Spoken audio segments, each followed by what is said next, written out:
Alright, y'all. So I'm finna go ahead and go into my settings for y'all.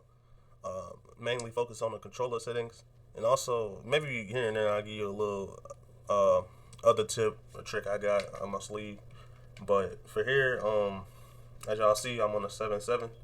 Now, I always recommend if you're on controller, at least try to practice 6, because even that's not the highest sensitivity, but still, it can also get you out of sticky situations in case somebody you have an enemy behind you after you kill somebody else, or if you're focusing on one enemy, you can turn around real quick and get another enemy.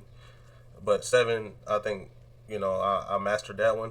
On Modern Warfare 3, I was playing on an 8 or a 9, but I decided to lower it down so I have way better centering. Because the thing that I'm trying to teach is the higher the sensitivity, the better. Also, the lower the sensitivity, the better. So you want it high as possible, but you want it low as possible, if you know what I mean. Like to where you can control it. You know what I'm saying? Because a lot of situations you're not gonna be surrounded by 5 enemies, and you don't need like a 14 sensitivity to take out everybody. I don't mess with none of these settings. Also, controller vibration, you want to take that off. All right, for my input dead zones, I just this morning I realized I had a new controller, and I had these minimums set to like 20 or 25 because I have a stick drift controller, and the higher you go up on the minimum stick drifts, the higher your sensitivity needs to go up. Because you have to compensate for that lost zone, like in your minimal movement, in your micro movements. And I have a normal controller now with no stick drift, so I just went back to default on this one. But if you want to, like, if you have bad stick drift, you're gonna want to put the minimums, like left stick minimum and right stick minimums. For sure, the right stick minimum you want to put it up at least like 20, or sometimes like it's not that bad. You can put it like at 15, but I just got a default because I don't really have any more stick drift. A new controller. Also, right here, my left trigger and my right trigger, um, dead zones. I have those stuck to 0 because um, like you want to be able to shoot your gun as fast as possible. Like if you're in a gunfight, the first bullet that leaves the gun, you know, it's always the winner for the most part. So when somebody else, if they're playing on controller and they have it set all the way up here, they're gonna have to push it a good distance before their gun starts shooting. But you just gotta tap it a little bit and you already shooting. So that's why I got that like that. We go to aiming. This is the main part I want to focus on. We're not gonna focus on none of this. Uh, Target assist, of course you want that on, and then you hit this. You're gonna focus right here. Now by default this will be off, but you're gonna want to turn this on and hit X or square, whatever you want. Right here, I I go back and forth with these.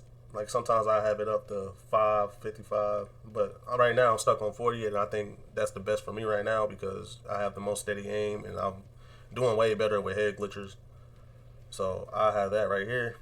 Right here, it's gonna be scope rifles and stuff, and I have this at 55 because um, whenever you're zooming in, it's harder to move with those lower sensitivities.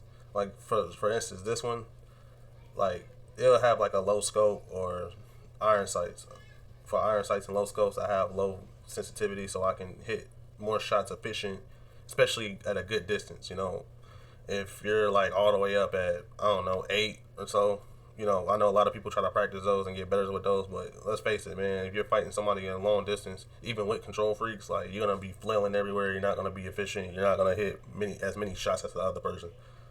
But I keep these right here. All right, this one right here, the 4 or 5 zoom.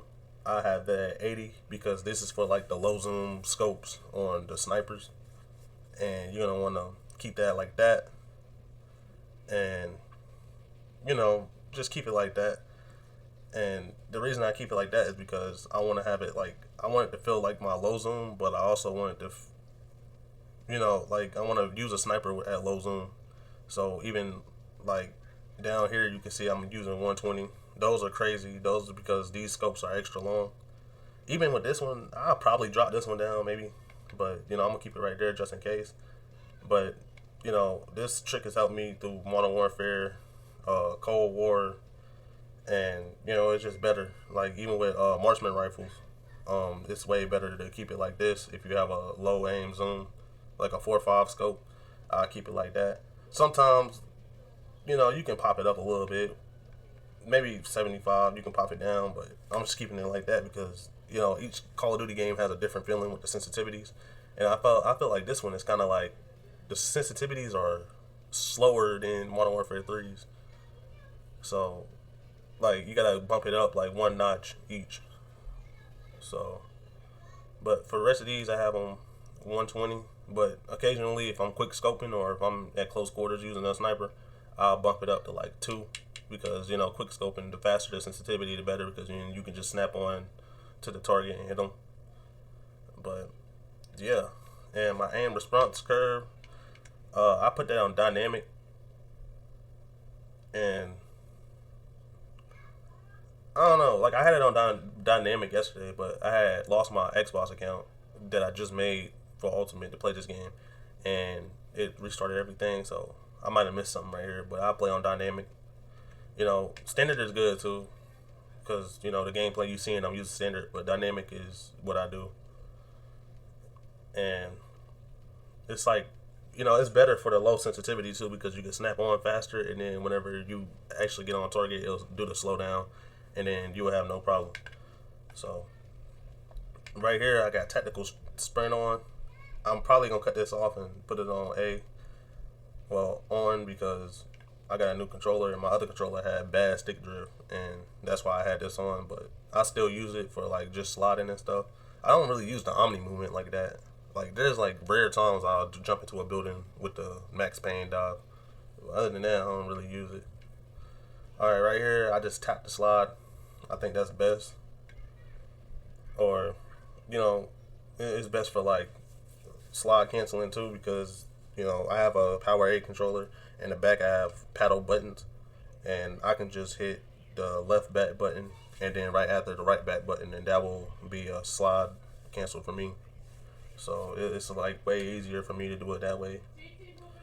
And right here, I don't really mess with none of this stuff. But those are my tips if y'all, are interested in how I'm keeping good aim. I'm not the best player ever in the world, but I am consistent in winning gunfights. So this is just to help you out. Also, control freaks, they help too. I have big hands, so control freaks help me out a lot.